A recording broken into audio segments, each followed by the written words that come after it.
Jay here for Stretford, Paddock, and this is Transfers Live. And joining me for the first time on this show is my co-host, Joe Smith. How are you doing, mate? I'm doing very well. How are you? I was doing a little bit better a few hours ago. United are going to sign Reguilon and Bale, aren't they? Probably not. We're going to get through all the latest transfer stories and how many players Spurs are now signing that we thought we were going to sign. We'll start with Sergio Reguilón. We'll get to Gareth Bale, we'll get to Jadon Sancho, we'll get to others as well in a little while. But first of all, Sergio Reguilón, looked like we were going to get him at one point. Real Madrid offered him to us. We know he's a left-back who was at loan at Sevilla last season. La Liga left-back of the year, had a great season. Looked like we could get him for around the €30 million mark. But today, or this evening, Ornstein the Independent, have tweeted, and Ornstein's had it, and lots of other people have had it, that it looks like he's heading to Spurs because Spurs are willing to accept a buyback clause that Manchester United were having none of. So you see, hang on a minute, Fabrizio Romano there, you can see the graphic. He also said that... This is from this afternoon. This is from this afternoon. He was saying that it looked like United were in for him. The buyback clause was an issue. Spurs have since gone in for him. The buyback clause isn't an issue. It looks like he's happy to go to Spurs. And it looks like he's on the verge of a move to... I was going to say White Hart Lane, but they don't play there anymore, do they? Wherever it is Spurs play. White Hart Lane, yeah. I'm Very fuming, good. Jay. Are you really? Ripping fuming, mate. Wow, I'm not going to swear. Really, yeah, you sound really I'm ripping angry. fuming. I'm fudging mad as heck. I can't. No. But honestly, though, this feels a bit shit, doesn't it? Right. Allow me. Housen hates it when I do this, but I'll do it anyway. Allow me to play devil's advocate here. Red devil's advocate. And I'd like to put a disclaimer. I absolutely detest Manchester United's owners, the parasites. And I think we should sign players, and we've not signed enough players. But in this circumstance, are United not perhaps right to think, well, if he has a good season at United and they've got a buyback clause, surely we're a bit bigger than that we have to take players with a buyback clause. I know it's Real Madrid, but I always think of United as the same level as Real Madrid. I do. Pardon me, but if I could play double devil's advocate back at you, I would say, shouldn't we have got this deal done for 40 million, no buyback clause involved 2 weeks ago when it first was talked about? Shouldn't we have already crossed the line of, we're not going to give you a buyback clause, but here's an extra 10 million to make up for the fact that you're not going to get him back sort of 50, 60 million in 2 years' time. We'll give you some extra money now, get this deal over the line. It's this dawdling again. It's this consistent and continuous, well, let's just wait and see what happens. The season starts in 3 days for Man United. The Premier League season has already started. Tottenham have already lost. They're acting like that because they've lost to Everton. And now United are here going, oh, well, actually, we didn't want to have to put a buyback clause in. Well, don't then, but get the deal done quicker. For a very rare occasion, you're right. I'll give you that. It's a good point. But then, again, I don't want to make this all about, double back at it. But we're having a conversation. It is a conversation. Just a debate like a debate, me, scrap a fight. Yeah. Is this a player that we were only interested in because we were offered him? Or because he was available? I always got the impression that left back wasn't somewhere that Ollie had necessarily earmarked as a place he needed to strengthen. We've got, we may disagree, and we're all thinking, we need left back, but he's got Luke Shaw, he's got Brandon Williams. There's nothing on my screen, by the way. Oh, there it is. It's come back on. Do we need a left back? Do we need to spend any money on a left back? Even though I would have happily had Sergio Reguilón all day long. So is this a case of, well... It seems as though the chase for a centre-back has gone cold almost completely, doesn't it?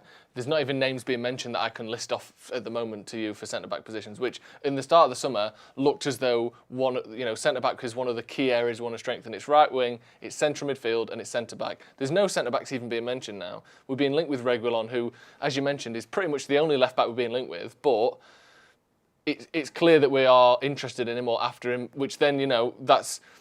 leads you to believe, or I suppose it doesn't even lead you to believe, by definition, we are after a left-back. If we're after him, I'm sure we're after a left-back. So if we're after a left-back, we like him, we've let him slip through our fingers, and the only thing you can hope, there is still a chance he doesn't sign for Spurs. There is still a chance United come back with another offer. Yeah, it's not. I don't think we've not had a here we go, have we yet, from Romano? So it's not done, but it's on the verge. Yeah, and the thing that I'm sort of holding out hope for is that once again, Jose Mourinho, in his attempt to gazump another Premier League rival, is getting players that aren't good enough. Potentially Bale will look at him in a little bit, and Reguilon as well. It's like, oh, United are after them. Well, I'll get him. It's like, oh, United, City are after Sanchez. I'll get him. City are after Fred. I'll get him. Hopefully, it's another one of them where if we don't get him, he proves not to be good enough. But that's such a minor shred to hold on to, isn't it? That hopefully he's crap anyway. I mean, come on. We're better than that. I'm just amazed that Jose's not recalling Danny Rose after their startling relationship came to light in that documentary. Go back a minute to Ross Murphy. Ross Murphy made a good point there in the comments. Yeah, get your comments in. Get your super chats involved in the comments. Super chats. Do like as well. Yep. Director of football. Yeah. Ross Murphy saying, I've said it many times, as many of us have. Yes. We need a director of football.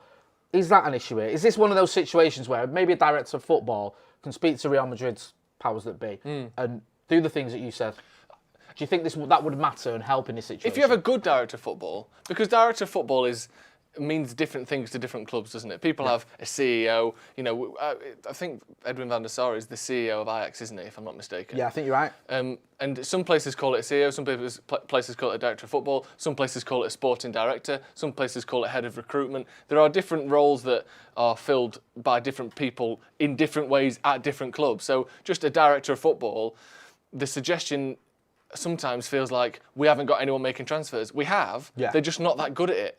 And and another thing, I was looking before. Do you know Paul Mitchell, who's largely regarded as one of the better? He's the one we've been linked with, haven't we? As someone, in the world. He's very highly rated. He started his role as the head of transfers and the head of scouting. I can't remember what league it was in. It was in League One or League Two. 18 months before Ed Woodward was given essentially the same role at Manchester United. Now, in that time, Woodward has continued his sort of.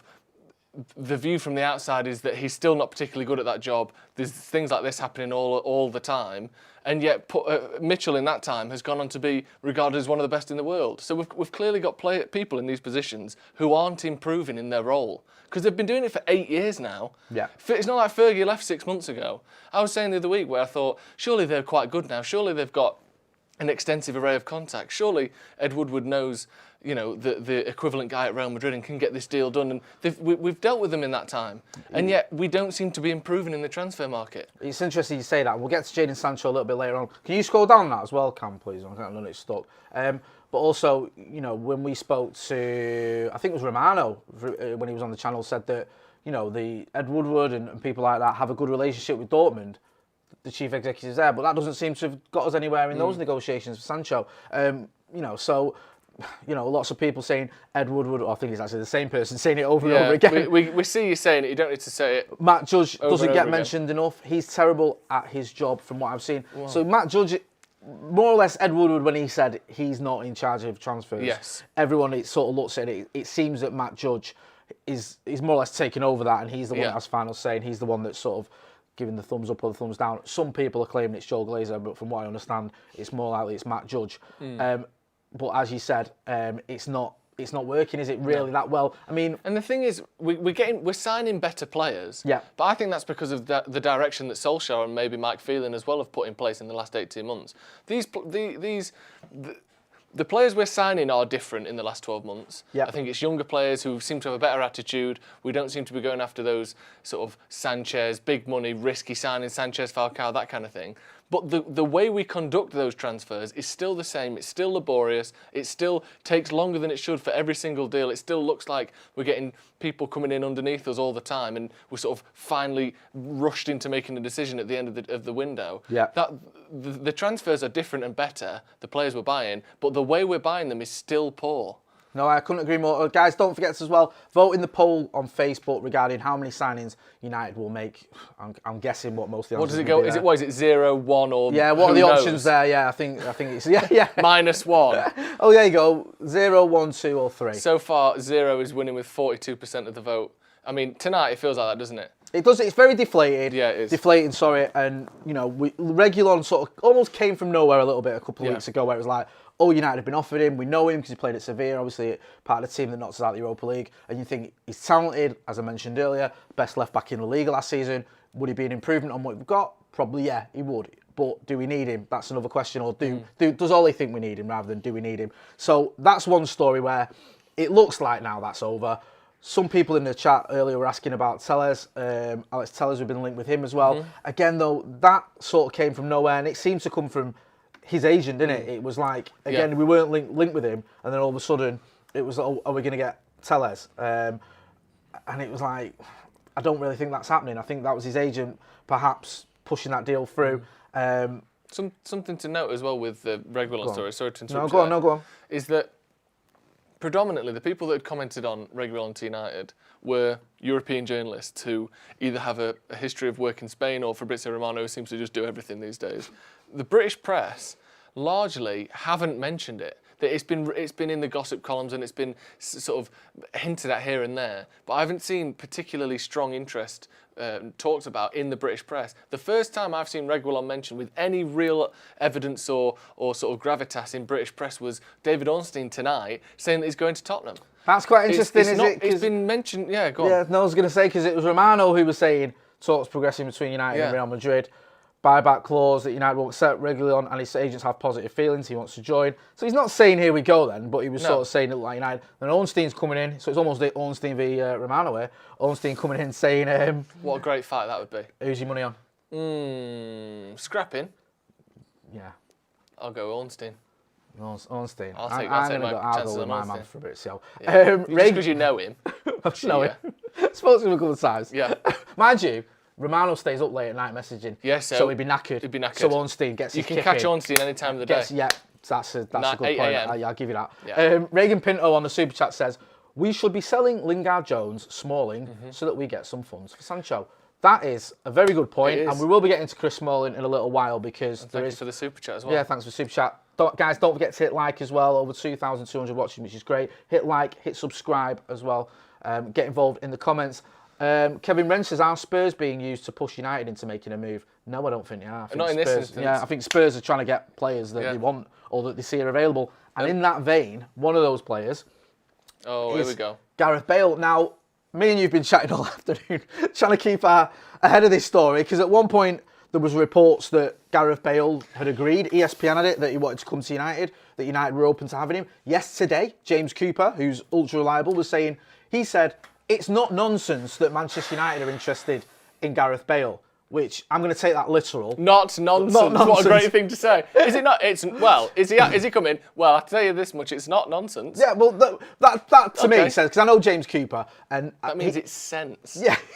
Cancel out the nonsense. It's sense. Yeah, I was always taught you don't do double negatives, but we'll forgive him. So I'm guessing, I don't know, I'm not spoken to him, but I'm guessing that he'd have chatted to someone at the club, because he's got great connections at United, and would have found out that, listen, there's something in there. So it looked like the interest was real. This afternoon, there was reports coming out of Spain that Bale was open to it. United were looking at him as an alternative to Jadon Sancho, which I'll get to a little bit later on. And you can see in the graphic there that Sky had it, that United are keeping their options open, and that's just changed as I was reading it. Perfect timing. Thanks for that, Cam. Perfect timing. Producer Cam, spot on as always. May turn to a loan move even for Gareth Bale, should they be unsuccessful in their pursuit of Jadon Sancho. So it's like an alternative. Just on that, before we get into the details, does that make sense to you? We'll get on to whether he's going to come in a minute. Does the loan move for Gareth Bale, if we don't get Jadon Sancho, is that something you'd think, all right, I get it? It makes sense if you have to go for Gareth Bale, only a loan makes sense. But for me, making a move for Gareth Bale generally doesn't make sense. Right, okay. In the last 18 months, one of the biggest things Solskjaer has done, maybe the most important thing he's done, is cleared out not just older players, but players who don't have the right attitude for Man United. Sanchez, Lukaku, not necessarily Ashley Young, but there has been suggestions that some of these players that have left the club didn't have the right attitude at United, who were sort of taking it for granted, getting there, just being there for the paycheck kind of thing. And he's cleared it out, and it feels like, how much more likeable is the squad now than it was 18 months ago? Mostly because it seems like they're all happy to be there, they're all excited, they're all putting the effort in 100% of the time. Whereas someone like Gareth Bale, literally, the biggest sort of, the way that he is portrayed in the media and on social media, for the last 18 months, has been as someone who doesn't want to play football and wants to play golf instead. We are literally signing a meme if we get him. And I know that he's been incredible. He's won 3 Champions Leagues. Me having a little go at him for the last 12 months doesn't mean anything. He's one of the best players of the last 10 years. He's been an incredible player. Even in the last 3 or 4 years when he has been fit, He's been injured, if you know what I mean. Yeah. And then now he's sort of ruled himself out of playing by not being asked about Real Madrid and falling out with Zidane. Is that the sort of player we want to be bringing back into the club? It just seems like a Falcao sort of signing to me. Jamie Licence in the Facebook chat, I think it is, says, I would take Bale all day long over Sancho. I get where you're coming from. Cheers, not Jamie. You've trampled all over me there. No, I sort of get where you're coming from with this. Especially the point you made about Sanchez, about Lukaku, about the sort of the ethos and the feeling, the atmosphere, and the sort of, I don't know, the vibe, for want of a better word, at Manchester United now. It is young, it's not up and coming necessarily, but it is a bit. Yeah, no, it is. There's a confidence and a future to look forward to at the moment. And I think, is it a bit of a kick in the teeth for someone like Mason Greenwood, who you imagine Gareth Bale it would be swapping for his position, when you've got a 31-year-old coming in on massive amounts of money, presumably. It seems a little bit similar in that respect to Sanchez taking Martial's place a few years ago. But let's not forget, Martial was flying. Yeah. On his route to go into the World Cup, Sanchez comes in, more or less a complete disaster. Martial gets dropped, isn't feeling great about it, doesn't go to the World Cup, doesn't win the World Cup with France because all he would have done is sat on the bench and won it anyway. I think he would have got games the way he was playing. Fair enough. Either way, he would have got a medal. I don't think he would have cost it him. No. That doesn't happen. So, it does have that little feeling. The point is, though, do we need someone who's going to be a stopgap if we don't get Jadon Sancho? So do we need a short-term answer? And that's why we're looking at Gareth Bale. I'm not against the short-term option. Yep. We've seen it with Odion Ighalo. Everyone's taken him to heart. He's put performances in the Europa League where you've needed to rest Anthony Martial. Yep. He's done the job you wanted him to do, but at a fraction of the price and the fanfare that it comes with Gareth Bale. And his injury record isn't awful. No. Do you know what I mean? Like, I would rather get someone, it was mentioned the other day, and it seemed almost too much of a blast from the past for it to be possible. But someone like Perisic, or someone who comes on 120 grand a week rather than 620 grand a week, who isn't, is a well-recognised name coming toward the end of the career, but isn't someone that was one of the best players in the world, who is now barely playing and playing golf more than he's playing football. I would much prefer someone like that, a bit more of a modest version of a stopgap, rather than this flashy, we've signed Gareth Bale thing. It just doesn't feel right to me. You've highlighted it and then moved off it, which is really useful. Sorry about this, but was it Lisa James? Yeah, Lisa James said, thank you. Bale is just like James. Give him a chance. That's Dan James's mum there. Quite certain. No, there's no doubt about that in my mind. I would give Dan James a chance over Gareth Bale. How many games is Gareth Bale going to be fit this season? He plays about 15 to 20 games a season when he's fit. That's not enough. Jay Holmes, who's a top fan in our Facebook, says, Bale only doing that because of how Zidane has treated him. The way he is now isn't solely down to Bale. He won them Champions League against, this is his words, against Liverpool, should we say? I've edited that.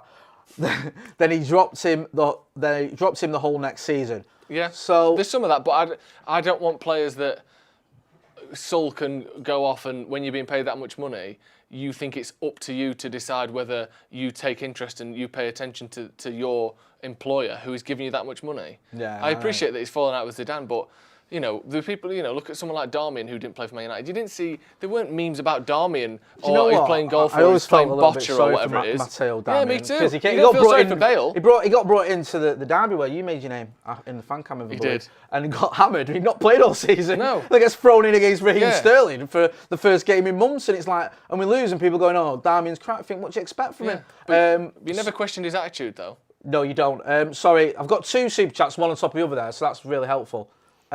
Signing Bale doesn't make sense. We can't hope for a player to come back to form. United need to compete. We clearly saw how bad he was for Wales. That's from Regan Pinto. Prem Prodigy says, Bale and Reguilon going Spurs, lads. Agreed. I still think Sancho's coming, but it's last minute again. These people making decisions at the top are clueless. How worried are you that you mentioned it earlier? With 4 or 5 days away from the season start. 3, 4, 5 days. 3, 4, 5 days. We can all count, Jay. Yeah.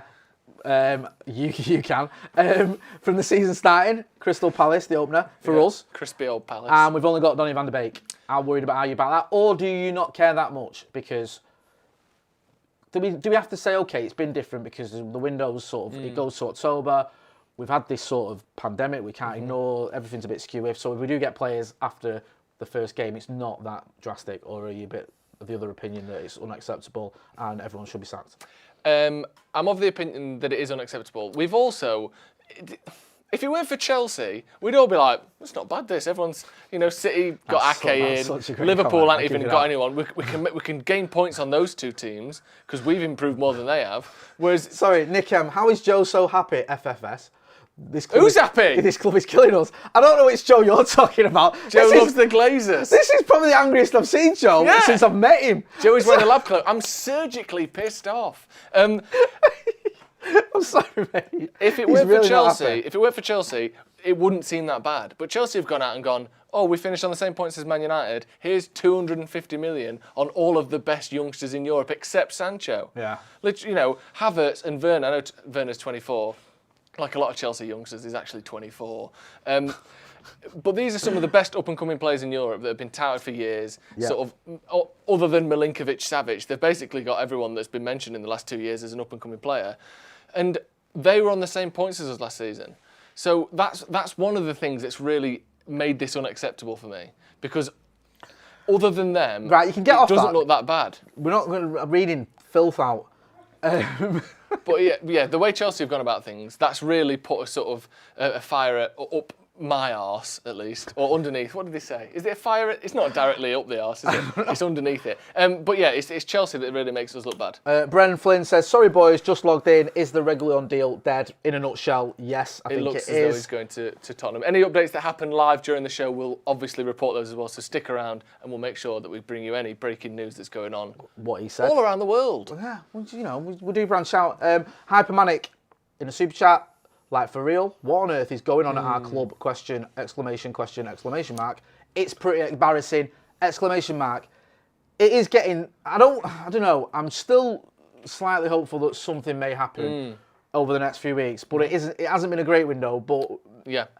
Do you think it's disappointing, Jay, that in the last 18 months, as I keep saying under Solskjaer, on the pitch, things are so much more promising than they were? Yeah. We play better football, we score more goals, we concede less goals, we've got players who want to be at the club, and we've even got players who look like they didn't want to, who now do look like they want to, like Martial and Pogba. These loads of things have turned around for the better on the pitch. Yeah. And yet off the pitch, it takes so little for us to look completely incompetent every time. Yeah. And again, as I've said before, and I said tonight, you would think after 8 years of doing this job, or in the Glazers' case, they're always going to have been taking money out of the club, which is unacceptable. They're always going to have had the track record they've got. But they haven't learned or improved or changed the way they do things in that whole time. And it's just so disheartening when you see time and time again the smallest sign of problems, or any time a deal is remotely difficult to do, it takes us the whole fucking window every time. I want to ask you about that. Oh, someone in Razmich, Rabbi Matondo. Yes. Seems like a good, tricky young winger. You've heard of him, haven't you? We could probably get him from Rabbi Schalke. Matondo. Isn't he a Scouser? Is he? I might be wrong. I think he is. And I'm not saying we don't buy Scousers. Wayne Rooney's a Scouser and he was amazing. I think, JM says, we can do things other clubs can only dream about in the transfer window. I think that was an Ed Woodward quote from about 2018. Yeah. How many teams dream about this? I mean, you mentioned it earlier, last summer. Oh, what a year. We sort of got the players that Ollie wanted, other than maybe Bruno, in the summer. He wanted Aaron Wan-Bissaka, he wanted Harry Maguire. In the summer, yes. Yeah, he wanted Dan James, and we got him relatively easily. I know his dad died and we had to postpone it, but the deal was done fairly quickly. But even those negotiations you mentioned were almost embarrassing as a United fan. I mean, I remember the Wan-Bissaka one, and we spoke about this last week, me and Alex, when there were stories coming out that they wanted 50 million, and we were like, well, we'll give you 45 and 5 million if he wins the Champions League. And Palace were like, don't be silly. No offence, but you're shit. You're not even in the Champions League. Yeah. Idiots. Just give us the money we want. And then, so they're obviously leaking stuff, Palace. Yeah. And then it was like with Maguire, you had the whole, well, we want 80 million, and United, well, we're not giving you 80 million. No. And then we give him 80 million plus 5 million in add-ons. So even when we're getting the players we should be getting, it does feel a little bit like, I know. I wouldn't say getting our pants pulled down, but just the negotiations seem to drag on and we end up paying what we should be anyway. Even with Bruno, which we got a good fee, I'll admit that, but his first game was February the 2nd, because it took us till the very end of the window to sign him. And I will go to my deathbed claiming that the Burnley game was what tipped that. Yeah, I think it got that toxic after the Burnley game. Yeah. You had it in the stands, you had people kicking off. You know what I mean? I think the club realised, and Ollie probably said to them, listen, we ain't going to get top 4, or this is getting toxic, it needs to change. Ross Murphy says, half the money gone to Tampa Bay signing Tom Brady. And they lost at the weekend. I'm glad you're here, because I know absolute skid mark. I know nothing about Tom Brady's 43, so no wonder he's not very good anymore. Let's not talk about NFL, Jay. I'm furious. Every single summer, you need to buy 3 players to spice the squad. At least. We do, and I think you mentioned Chelsea there. They were level on points with us. We finished above them, obviously, on goal difference. They've gone out, they've bought, I always forget, Havertz, Chilwell, Ziyech, Werner, Thiago Silva, and they're going to be going after Declan Rice as well next. Exactly, and they're looking at a goalkeeper as well, I think. They've got Mendy, they've got agreed terms with Mendy. Yeah, sorry. So they're obviously going, berserk in the transfer window. That, is worrying, as you mentioned, it's sent everything crazy. That almost pushes us arguably down to 4th, if you're looking at it now, and the squads does it. Or do you still think we're strong enough for that top 3, top 4 without any signings? That thing where he said, and I agree with him to a certain extent, where he said, United need 3 signings every summer. Yeah. That's what Ferguson used to get often 3 signings, didn't he? Yeah. And that was to maintain the level we were at. Us signing 3 players every summer, and forgive me if I'm wrong, has maintained the level we're at, which is just about 4th.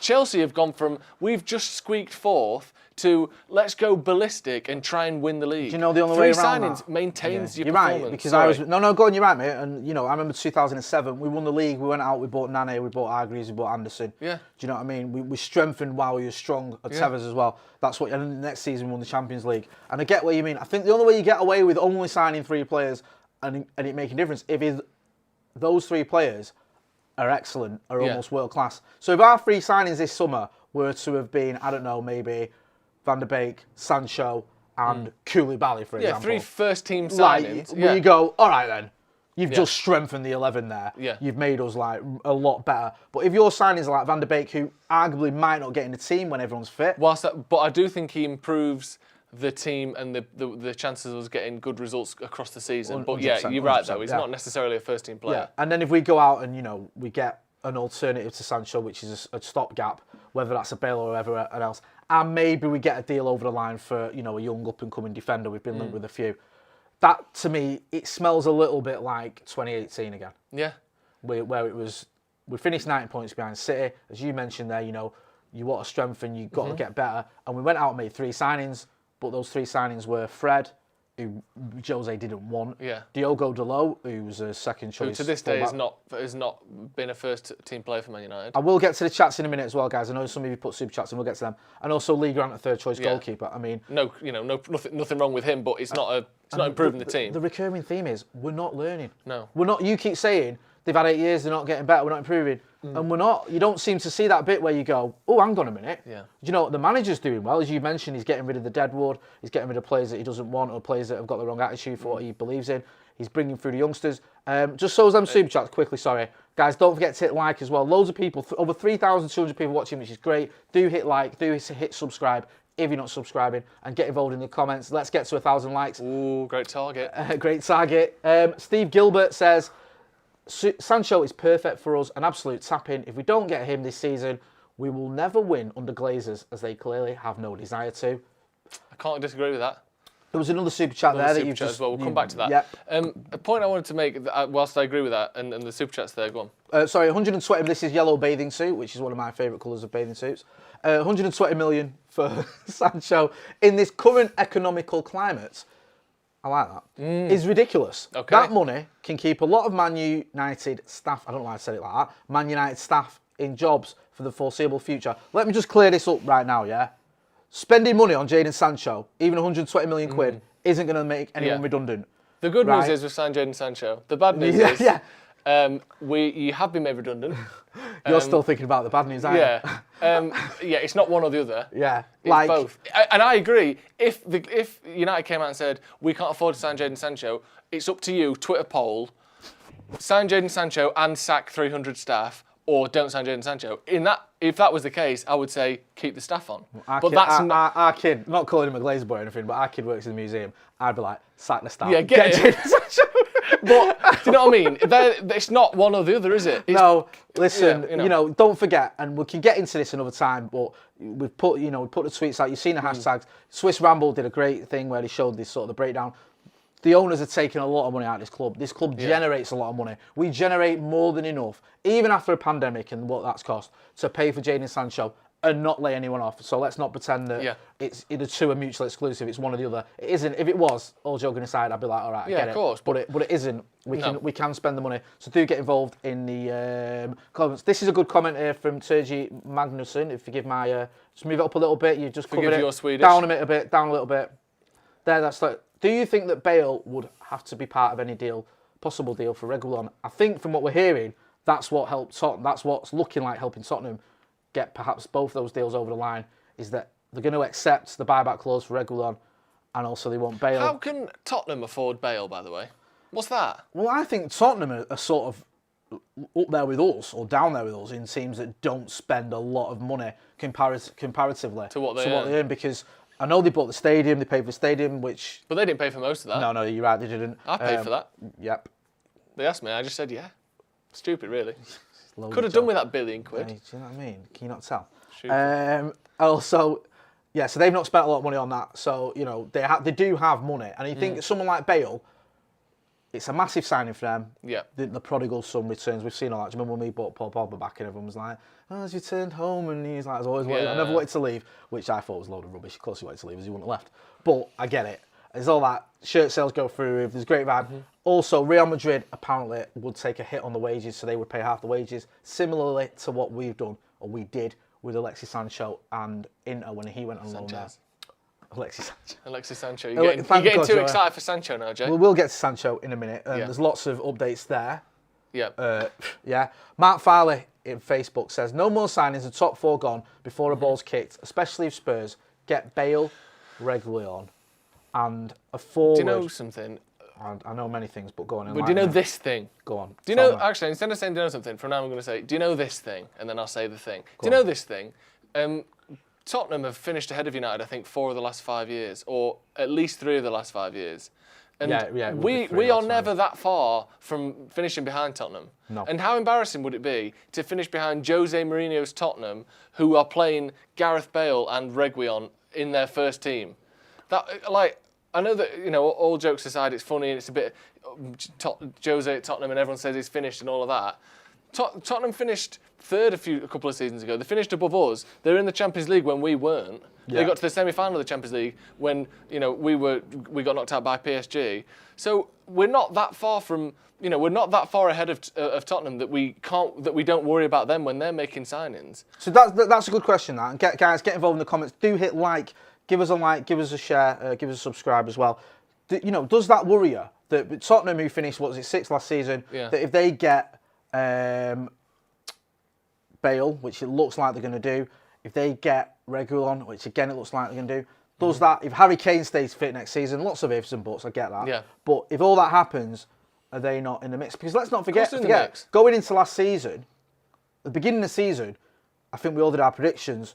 Practically everyone had Tottenham above us. Yeah. They just finished in the Champions League final, but everyone, Pochettino was flavour of the month. No one thought Chelsea would do what they did. No one thought that. No one thought Leicester would do what they did. Of course. Yeah, so everyone was like, Tottenham, if you look at the squad, you look at who you've got, you've got guaranteed goals with Harry Kane, you've got a manager team with Pochettino. Yeah, you know, all the superstars there that they had, like, well, superstars, but very good players like Savali and Ericsson and all that lot.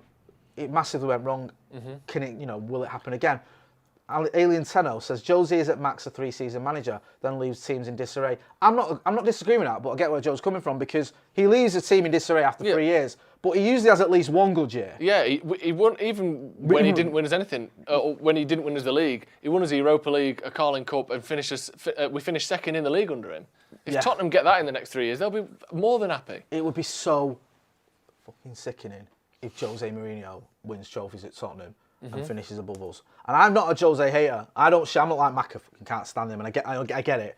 But I sort of have a little bit of a soft spot because of Stockholm and completing the set and the way things were. I don't think he was back properly, even though he had to go in the end. It was right he went. So I'm not a complete hater, but it would be such a kick in the teeth if you saw Jose having a success at Spurs when he's almost coming in at a lower level from where he took over from Poch to get above us. So we bring that up with the thing that you've brought up there from the United report, is it? A tweet, United report quoting the transfer podcast. Go on, mate. They're saying that barring a catastrophic collapse of all of the talks and verbal agreements that have taken place, Jadon Sancho will still be an MUFC player before the end of the summer transfer window.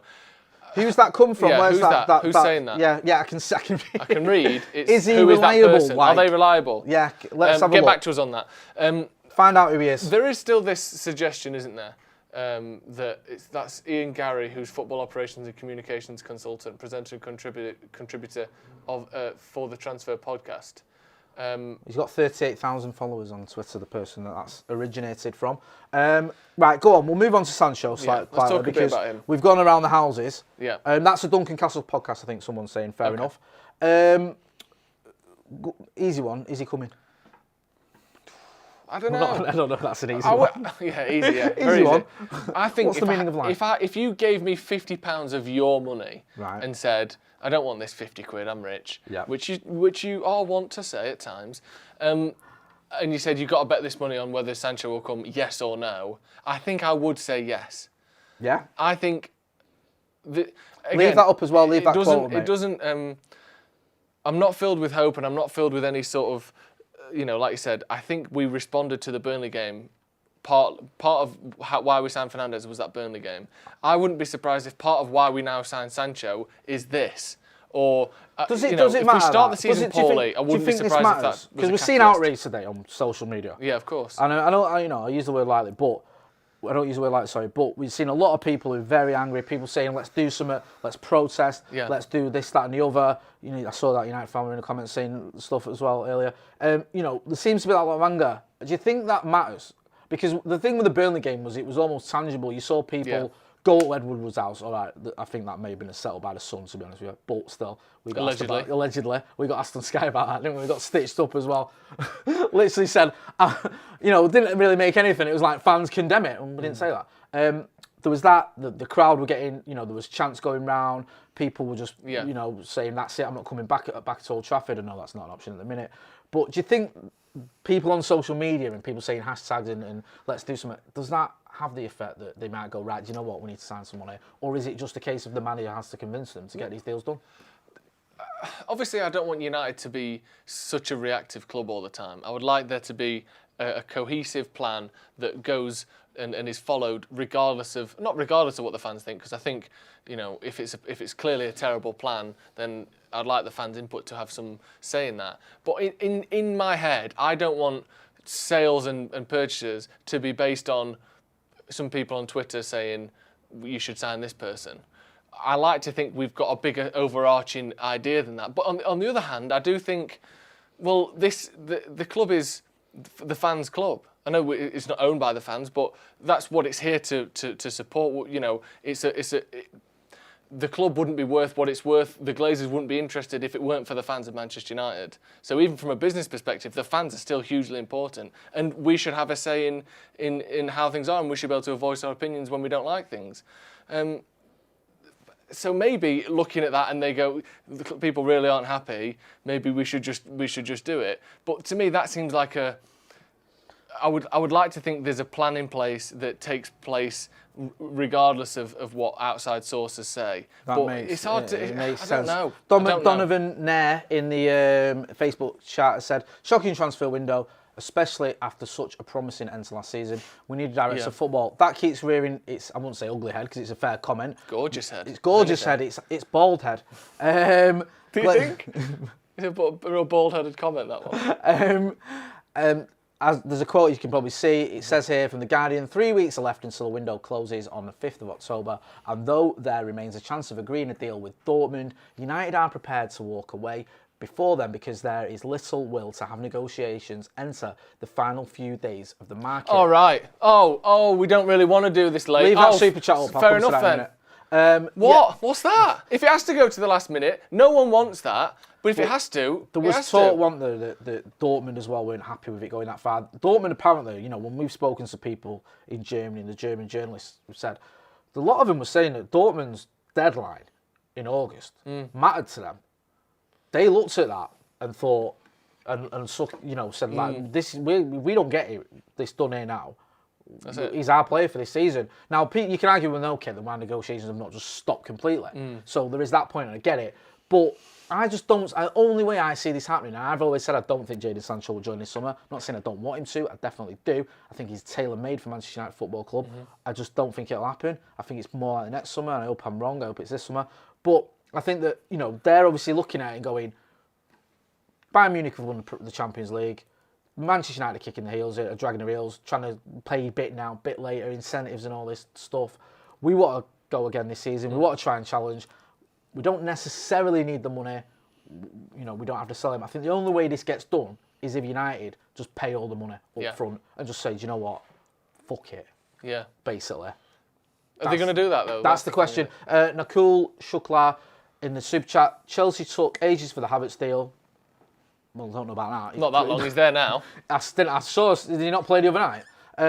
City haven't signed Koulibaly, but City have also signed Nathan Ake. They've strengthened, and they've signed Torres as well. Yep. Folks claim they are transfer wizards or something. Sancho is a bigger deal than either of those. Big deals are taking time. Right, I get where you're coming from. Transfers is thirsty work, isn't it, Jay? It is, mate. Yes. It's good. It's a good shout. Yeah, I get where he's coming from. I'll take it over from here. Sorry, my friend. I get where you're coming from, but City have signed a centre-back already. City have won, is it 3 league titles in the last 4 years? Don't fucking remind me. So it's not as though we're all starting from the same place here. And Havertz did take a while, but he was there for the first game of the season. He played last weekend for Chelsea. I mean, and this is a bigger deal. You are right. Big mergers or big, you know, I've said this before.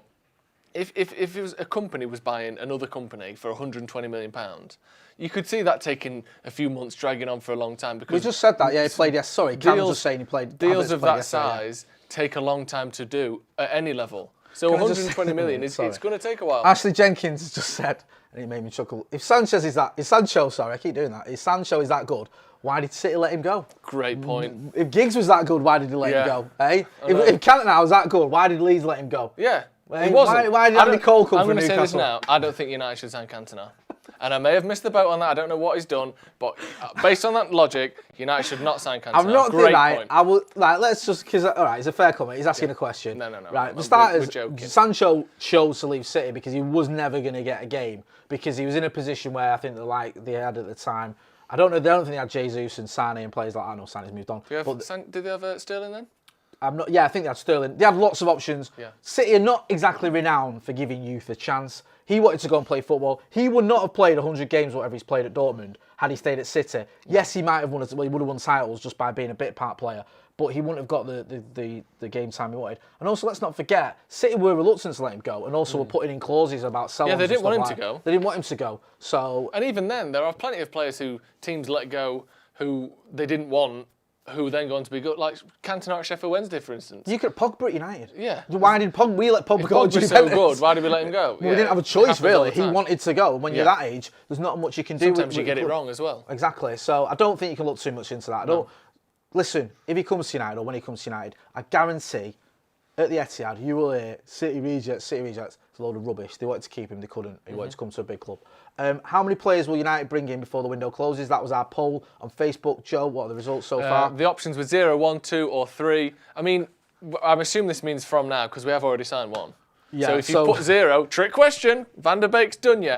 No, currently it's 34% at 0, further signings, 23% say 1, 28% say 2. I assume they're thinking left back, right wing. That we just get the targets we're after. And then 117 optimistic bastards are saying they think we're going to sign 3 players. That really should have been 3 plus from a sort of a fairness of options standpoint. That's very well, yes, he's right. But 3. We may sign 4 from now 5. until whenever it is, October the 5th. I mean, listen, Man United have gone a little bit crazy in the transfer market, in the transfer window before. We saw it was under Van Gaal, where we just like Di Maria and Shaw and Herrera and Schneiderlin. Falcao. I think we're blurring too. Yeah, I think we are actually. Yeah, it felt like Blind, Depay. Yeah. Like, who do you want? Yeah, we'll have him. Yeah, let's give him that one. Wants to come. Yeah, we're getting like Falcao's on a plane. Yeah, what? 5 years later, are they at the club? No, they've all gone. We've got more players from Fergie than we have from Van Gaal. Shaw's the last man standing. Still there. Romero, Shaw, Martial. Everyone else is gone. It was crazy. It was. It was so exciting, though, wasn't it? It was exciting. It was great, and I did get completely carried away and straight in the neck, singing 21 and all that sort of stuff. Lads, Thiago in midfield. Connor Cleary's just asked, Thiago in midfield. I've said this many a time. I'd love to see Thiago Alcantara in Manchester United's midfield. I don't know. It looks at one point like that might happen. I mean, in 2013, it looked like it might happen. I know. How funny is it that our transfer targets this summer are Thiago, Gareth Bale, and Ivan Perisic? I saw him mentioned the other day. What is it? What is this? I mean, Wesley Sneijder. Ridiculous. It's literally like, what year is it? Proper what year is it? It does feel like... So I did a thing on Twitter where it was like, literally, I found a story where it was like, United missed out on Alcantara looking at Bale from 2013, and then it was like, United are looking at Bale and Alcantara from this week. So it was crackers. Someone was asking about Thiago Alcantara. Now, it looks at one point like he was destined for Liverpool. Then there was this sort of rumour that he could come to United. United were looking at him. United were interested. We spoke to Florian Plettenberg. I've mentioned this a lot of times. He writes for Sport Irons, covers Bayern Munich. He said that Thiago was open to the idea of coming to United because United are the biggest club in England, rightly so. Sure. And he felt he'd have a better chance of getting into our midfield, which I'm not too sure about. So are we the biggest club in England, or is it easy to get in our midfield? Make your mind up, mate. Yeah, exactly. But now it's sort of... I will do. Don't worry about this, mate, when I speak to Thiago. But now it's shifted towards, it looks like he's on the verge of going to Liverpool. It just looks like they need to get... I can't believe I'm saying this out loud, but they need to sell Ronaldo to Barcelona to get Thiago in, as you do. Yeah. Abhishek. Go on, lad. Paddy, forgive me. No, don't forgive him. Can't even say forgive. Slag him off. At J Motty on Twitter. Yeah. Abhishek, if you're not happy with the way he said your name, have a go. Well, that doesn't help removing the comments, so I can't read it before I've read it out. Cam's got issues. Yeah. If we fail to get Sancho, should really go for Leon Bailey, Samuel Umtiti, if he's available for a cut price fee, and a left back like Telles. Telles, we spoke about him earlier, scored loads of goals for... Tell us the score with that one, Jake. Nicely done, you see. Tell you what, this is what I love. Trying to lighten the mood after screaming about the transfers on happening. Can't we see someone still say you've been happy? I know. I'm sweating. This is genuinely like, I've been working together for 3 months now. Today's the angriest I've ever seen him, so I don't know why you think he's that happy. Telles scored loads of goals. Obviously very exciting. He's 27, so he's not quite in that age bracket that we tend to go for, but he's not past it by any stretch of the imagination. Apparently could be available for 18.5 million from Porto. Is that 20 million euros or something? Gotta be. Yeah. Because why would it? Yeah, okay. Yeah. Would you have him? No. Why not? Because he's one of those players that's just perennially linked with Inter, Juventus, Madrid, City, Tottenham. He's literally been linked with all of Europe his whole career. And at some point, and maybe you could say the same for Bruno, and you know he's clearly proven this theory wrong. You just think he's been playing at Porto, which is a selling club. Let's face it. 100%. They're happy to get money for players for a long time. Consistently putting out great stats and being touted as one of these sort of up and coming for a long time left backs in the world, and yet for some reason he's still at Porto. And not that means he's not very good. Obviously, there are plenty of players who stay at clubs longer than you think they should and still become, look at Matic at Benfica, someone like that. No, it's a great shot. But you just think like he's always linked with teams, and I just don't think there's anything in it. He's one of those players that's touted around all the time. He went to Inter for a year, did okay. Don't think he tore up any trees, to be honest with you. I think I'm being a bit generous. But like you say, last few seasons, been at Porto, doing well. He's a good player, but... Good player. He comes into the team, and for me, he probably comes in as third choice. And people argue, well, he's scored 13 goals, he's a dead ball specialist. You think Brandon Williams is better than him? Yeah, we do. How good do you think he has to be at left back to score 13 goals in the Premier League? When most strikers in the Premier League don't score 13 goals. No, so this clearly... There's going to be a mistranslation of stats there. Not that they're incorrect, but I mean, that he's not doing that in the Premier League. No left-backs ever score... Well, they probably have, but that doesn't happen in the Premier League, does it? No, it doesn't. Thanks as well. So I just saw Liam Jones said, great show, by the way, lads. Someone saying about Leon Bailey earlier. Sorry, I missed the person that said it. Is that lad at Bayer Leverkusen? Yeah. Had a good season. I think he's 23. An option. Not been linked with him. That would be a sort of a surprise move of Van der Beek proportions if he pops up. And I think that's proper... I don't want to say anything that sounds like being harsh on the lad. It's just Sancho light. Yeah. It's proper light. And again, there are Sancho. plenty of good players in positions that we are after. But if we're not linked with them, then it's clear that the club isn't interested. And as remarkable as this is to say, with Solskjaer in his position and like we said, you hear rumours of the role that Mike Phelan takes in the transfers as well. I trust that the players we're after are of the right quality. Generally speaking, in the last 12 months under Solskjaer, I trust that because he's proven that. He signed 5 players and all of them have done the job you expected of them or more. So if we're after Tellez, then, all of a sudden I would change my opinion because I think, he might well be good enough because I trust the scouting department these days. Ruben George, you're my new favourite person. What Go about on. Sarr from Watford? You love him, don't you? I bore Joe's ears off with me about Ismail Sarr. Just think he's a great player. I think he's a young player. I think he'd come in here, he'd rotate. He's not as good as any of the front 3 we've got at the moment, but he's very effective. I think he'd do a great job. And I think he'd be someone who would be happy to be rotated. And even if we did get Sancho next summer, I don't necessarily think that means, oh, right, you can't get Sarr this summer. And you can't keep him after you've got Jadon Sancho because you can have 5 players for 3 positions. Yep. And I think he'd be one for the future. Big fan of his, not just because he scored 2 goals against the Scousers. We've spoken a lot about players coming in. Oh, mama. Or not coming in. One player that's not going out. I mean, this is proper deflating, isn't it? I'll tell you what. Lee Mack? I wish we had some. Not going out. Very good. Very Thank witty. Is Chris Smalling. Now, from what we gather, Chris Smalling wasn't training with the United first team.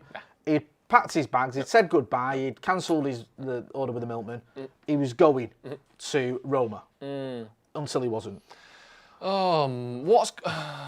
It's like, do you know, in the way that we're trying to buy Reguilon or whatever, and we've sort of gone, oh, we don't really, different money, let's do different money. And they're like, what are you on about? Oh, but we can go to Tottenham then. We're trying to sell Smalling, a player who's played for Roma for a year, who has excelled in Serie A, who's been excellent. We're trying to sell him to the same team that know and like him. And we're going, gives a bit of different money. We always want different money.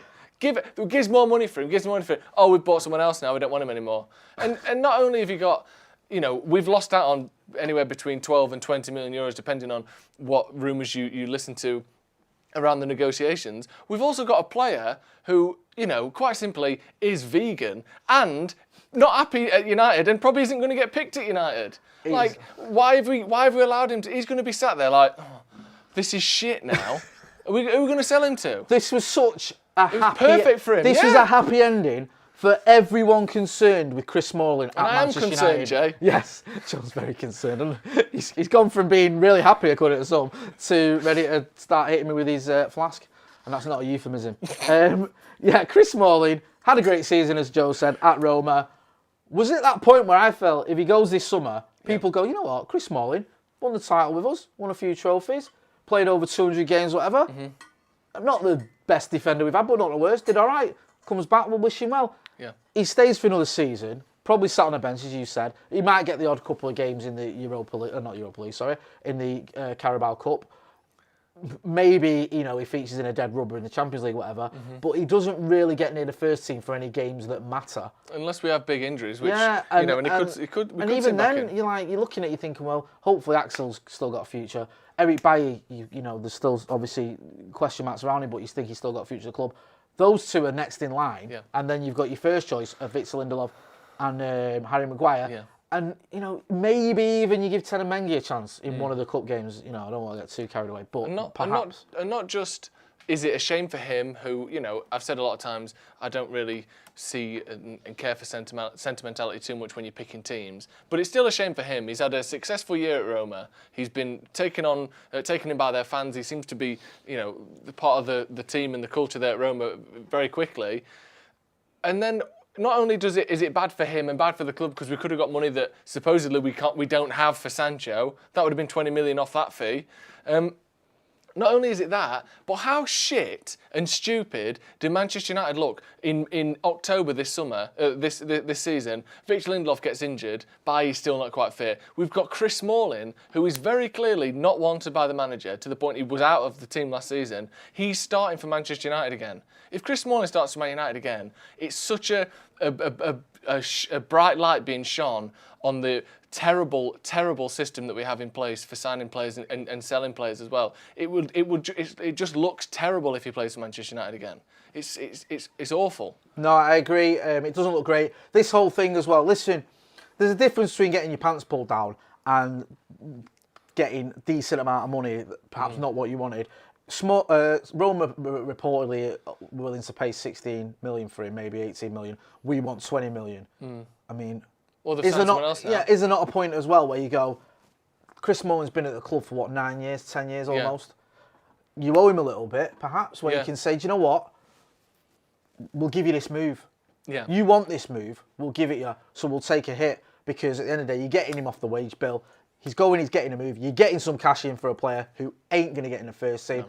And this whole sort of principle, well, we're not going to get our pants pulled down, it's counterproductive because, you're hurting yourself. You just said there, you now got a player who's upset, doesn't want to be here, isn't going to feature, yet he's still on the wage bill. It's embarrassing for the club if he plays again. Not because he's so bad that he should never play for Manchester United, but it's clear he's not wanted, it's clear there were negotiations to sell him, and it's clear that we failed in those negotiations, as we have done time and time again. To play devil's advocate once more, Jay, we haven't done that for a while, do you think there's a bit of a double standard amongst myself and you and United fans in general, that when it comes to buying players, we think, oh, just pay the extra money for Sancho. United, we want him. Just pay him. And yet, when it comes to selling players, we don't expect us to try to get the most money for our players when we're selling them. I think you make a good point. There's just several differences here. I get where you're coming from, but let's take this. Advocate. I love that expression. An example with Sancho is, United obviously desperate. But he's a generational talent. Yeah.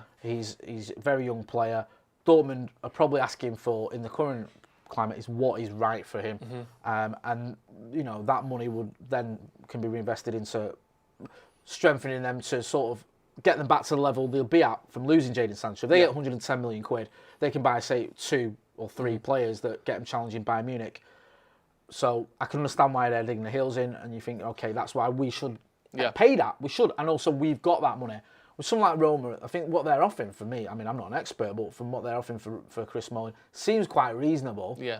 He deserves the move, I think, from the time he's done at the club, and he has been a good servant, and he took a lot of flack, but let's not forget, there's been some great moments from Chris Smalling. I would say, full of praise for him after the night in Paris, which more or less got Ole Gunnar Solskjaer's job. I don't think he got enough credit for that, because he was outstanding. And overall, I would say he has probably been our best centre-back post-Fergie, because Maguire's not been there long enough, Lindelof's not been there long enough. You wouldn't say Jones or Bailly has been, and by the time Fergie left, Vidic and Ferdinand weren't the players they were. I would say overall he's probably been our best centre-back in that time. So, like I said, it's not like he's a disgrace to the club, a shambles, anything like that. He's been a decent player who's not right for this system, it's time to go, I think. It sounds good. Just before we wrap up, bring that up. Should we have a quick wrap up of the stories before we go? Yeah, that's a great idea. Finalise. Because I've seen a few people in the comments going, right, first of all, just going to go over to Facebook. Danny Goyen, I think the N is silent in Goyen.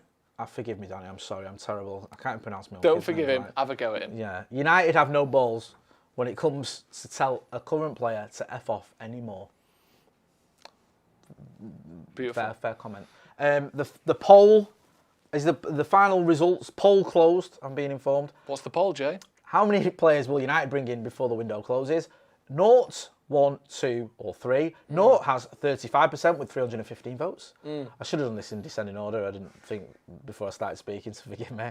So that wins. So there you go, that's into that. 23% say 1, 27% of people say 2, and 15%, which amounts to 138 people who've probably been having a beer, think we're going to bring in 3 more players before the transfer window closes. Before we go over the Reguilon story, the Gareth Bale story, can I ask you about your decision to say 0 instead of 0? Any thoughts behind that? Or you just going off the cuff? Did I said 0? You said 0. I've no problems with it. I just wonder why I picked it. I don't know why I picked 0. I'm not really a 0 fan. I usually say, no, that would make sense when I'm doing the number, like read out my phone number, it'd be Yeah, which is technically a misnomer. That's the alphabetic number, not the numerical number. 0. And I've told you this before. Right, let's have a look at Reguilon again before we go then. The latest it seems on that story is he's freaking off to Tottenham. Someone commented in the comments, which is fair enough. If you're just joining us, you're probably thinking, what are these guys on about? Like, you've seen the thumb, you've seen the title, you're going, Bale, Reguilon. They're going. We know. Yeah, that's the point. Is they were both linked with Manchester United today. At 1:30 this afternoon, me and Joe were, getting our shirts made. Well, we don't buy shirts. We're not, funding the Glazers. But I get knockoffs. Yeah, we get knockoffs from a completely legitimate source. And Tate gets them, doesn't he? Yeah. We were going to get, Reguilon and Bale on our... I was going to get both. Yeah, both. I was literally going to get Reguilon, ampersand, Bale. And then the numbers were going to be like 2, 11. With a little dash between them. Yeah, it was all set, man. For God's sake. And then, I'm in Tesco and he messages me going, Jay, not happening, Reguilon. He's got a Spurs, and I was like, all right, well, we've still got Bale. Oh, I forgot to tell you, Jay. It's a double header. Do you want the bad news or do you want the bad news? Well, I'll always start with the bad news. Yeah. Oh, God. We've not got either of them. They've both got a Spurs. Do you want the good news or do you want 3 pieces of bad news? Well, I'll have the good news. The good news is there's actually only 2 pieces of bad news. They are Bale and Reguilon are both fucking off to Spurs and we ain't getting shit. Our alternative for the player we wanted, we can't even get the alternatives anymore. What is going on, Jay? How far down the list do we have to freaking go? He started off with, I'm losing it, forgive me. Come on. He was going to be like, yeah, all right, we don't get Sancho. All right, I can stomach maybe getting Bale for a season, then getting Sancho. Yeah. Then he's like, no, that's not happening. All right, well, at least we've got Sergio Reguilón coming in at left back. We'll always have him. I saw Fab tweeting earlier, no. Absolutely Ornstein's got involved, and it's a done deal to Spurs. So, yeah, absolute disastrous. It's not the end of the world. There's lots of time to go in the transfer window, although, you know, we want moves sooner rather than later. Yeah. We do have lots of great stuff coming up on the channel. We'll have this again tomorrow night. Late night. Not late night. Yours is late night live on Friday, innit? Yes. Lots of manners. But you want cheering up on a Friday? Yeah. Joe, what time is it on? 10 o'clock. 10 o'clock. On a Friday night, yeah. If you want serious and analytical, insightful debate, don't watch Late Night Live. If you want cheering up and, you know, Joe running around in lederhosen and we do transfers as well. He does it, and if there is any breaking news, he will interrupt the madness to talk to you about it as well. So there's that. We've got the Tier 1 transfer podcast coming up tomorrow. We've got a great guest lined up for that. Can't say too much, but it'll be living up to its name. Also, I'm on news duties in the morning. As if we've not got enough, you know. Big day for you tomorrow, Jay. I'm happy for you. So in the morning, I can stand here and go, well, you know, last night I was telling you we're not getting Bale or Reguilon. We're still not getting him. Still the case. There might be some changes overnight. Well, I hope so. Otherwise, I'm going to have a very short news bulletin. So we'll have that in the morning. Also, don't forget to check out Scotty and Motty. There's a link in the description. Mine and David Scott's podcast. Snuck it in. Where we talk about everything. He snuck it in. Not just football. We talk about films, music, It is a really politics, good podcast, music. actually. Thanks. Even he listens to it and he doesn't listen and to it. also, we're going to be having all the build-up to the Crystal Palace match this weekend. United are back. We've got the build-up to Crystal Palace match. We've got... Same team, unfortunately. We've got a lovely guy with blonde hair who's joined us instead now. We've got Van der Beek in there, but it's not passing muster at this point, is it, Jay? No, there isn't. So we've got that coming up. We've got Edgar and Kelly's show coming up. We've got... We've got stuff coming up. The podcast was out today as well. And we'll have the watch-along for the match. We'll all be sat there with Stephen Howson and Adam McCullough. Watching a game. Thanks for watching. This has been Stretford Paddock Transfers Live. That's been Joe. I've been Jay. Don't forget to hit like, share and subscribe. Thank you.